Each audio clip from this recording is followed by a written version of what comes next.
what is the difference, especially for everybody, not only for the paraplegics, that is the difference between those who thrive mentally and those who just physically suffer and cannot handle the suffering of reality? Yeah, I mean, I think it's important to mention that the things I talk about and the lessons I talk about really transcend physical rehab and are applicable to our daily mindsets, the daily struggles that we all go through. We all have them. They're all there. They're all real. So I've noticed 4 things specifically that have helped my patients in their recovery unlock their happiness. The first one is turning their apathy into altruism. The second is having moments of weakness, but not letting it turn into a mindset of weakness. The third thing is turning their grief into gratitude. And then the last thing, the fourth thing is this concept of the process versus the final product. And I talk a lot about each one of those. I unpack those a lot in each chapter, but apathy into altruism really quickly. People, when they first I'll have go their, through 'em. people, when they first have their injuries, they're very apathetic. They lose interest in life. They don't feel like they have a purpose. They're a burden to their loved ones. The moment they're able to turn that apathy into altruism, getting involved with support groups, talking to other people, building connections with people, other people, I've noticed my patients that has helped them tremendously in unlocking their happiness. And then the second thing I mentioned is having those moments of weakness. We all have them. You can't be perfect every single day. It's a process. It's a journey. And having those moments of weakness is okay as long as we don't let it spiral and snowball into a mindset where you're stuck in that negative state. So that's the second thing. And then process versus product, focusing on the process versus the final product of things. Specifically, obviously the framework is physical rehab medicine that I talk about.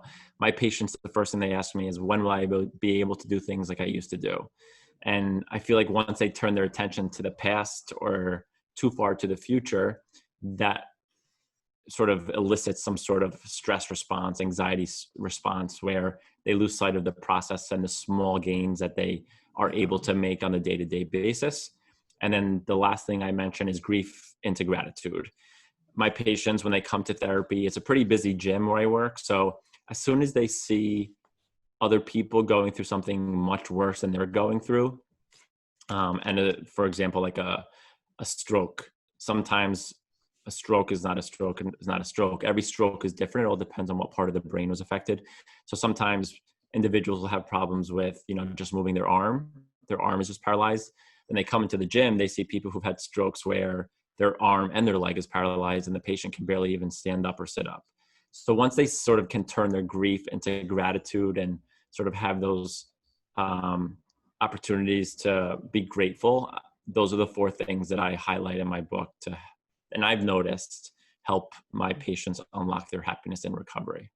It's funny because like all everything that you're talking about, so turning apathy into altruism, grief into gratitude, uh, focusing on the process versus the product, and also Mm-hmm. accepting those moments of weakness, but not turning it into a mindset.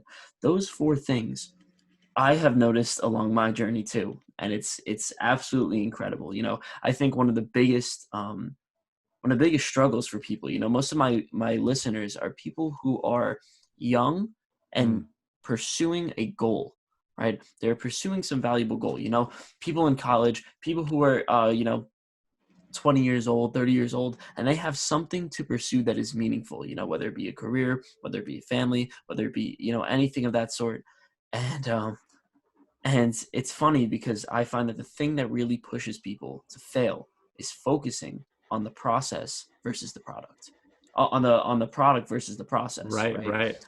I actually, it was funny. I started doing a morning workout, for example, right? And I think, people don't work out because they start working out and then it gets boring a little bit and then you don't see as much results right away. And I'm sure it's the same thing with paraplegics. They don't see the results right away, and what I started to do, and I find this to be incredibly beneficial. Like I've been working out in the morning now for 100+ days, straight. Nice. And that's the thing. I was never able to do that. But what changed was I actually worked out. I did a 5-minute workout. It's nothing crazy, right? I'm not looking for gains. And I made sure not to work out my abs or my biceps. I made Nice. I made it purpose, purposefully, because I wanted to focus on the process. I didn't want to focus on making my biceps big or Right, looking right. good. What we all, yeah. Right. And I think that's a valuable lesson, to really focus on the process versus the Yeah, end. and it's not about recovery in the sense where people are getting back to 100%, because the reality of the environment I'm in and the patients I treat, you look at someone who I interviewed, and I think I know you had the opportunity to chat with too, someone like Eric LeGrand. He had a spinal cord injury, and depending on the level of the spine that's impacted dictates the extent of the paralysis. So his was pretty high up. He had a C3, C4, and that just means like very high up in the neck. So, and it was a complete spinal cord injury, meaning his whole spinal cord was severed.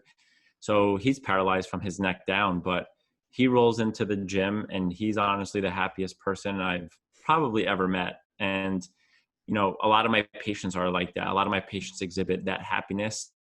So it's not the individuals who make the best recovery physically. It's more about the mindset during their recovery that has helped them unlock their happiness.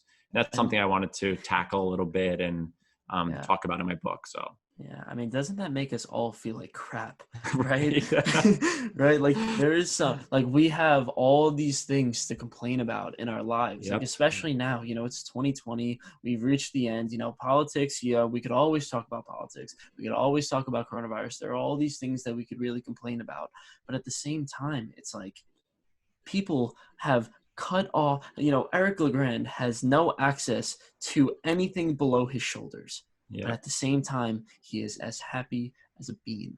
And it's like, why do we focus on the little sufferings of the day? Why do we really, why do we choose why do we not choose gratitude, and why do we choose grief? Mm, That's your rule too. It's like, yeah. why do we not focus on the most important things? And I think it's how we frame things. And it's important to recognize that those small day-to-day challenges that we all go through, not to downplay them because they're real. They produce anxiety, Yeah. stress.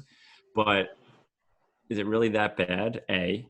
And B, I think the way we look at things and the way we frame things can help set us up to not overcome, but deal with those day-to-day struggles. And one of the things I talk about, one of the chapters is happiness, of course. That's the framework that I talk about. And happiness as being, the way I like to think of it, is as a muscle.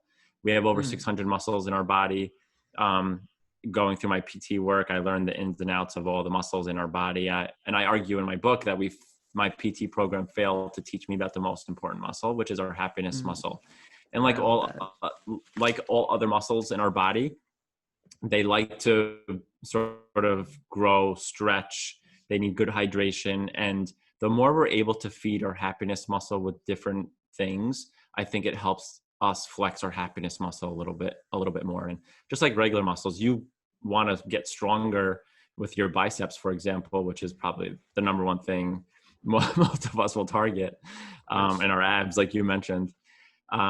To get them stronger, you obviously have to do some strength training. But if you don't, then they atrophy, they get weaker, and you don't have that muscle tone that you're looking for. So if we don't work our happiness muscle, I think it gets weaker. And I don't think happiness is a final destination. I think it's a journey. And the more we're able to feed our happiness muscle, the more conditioned it will be, and we can be happier and sustain that happiness at higher levels for a little bit longer.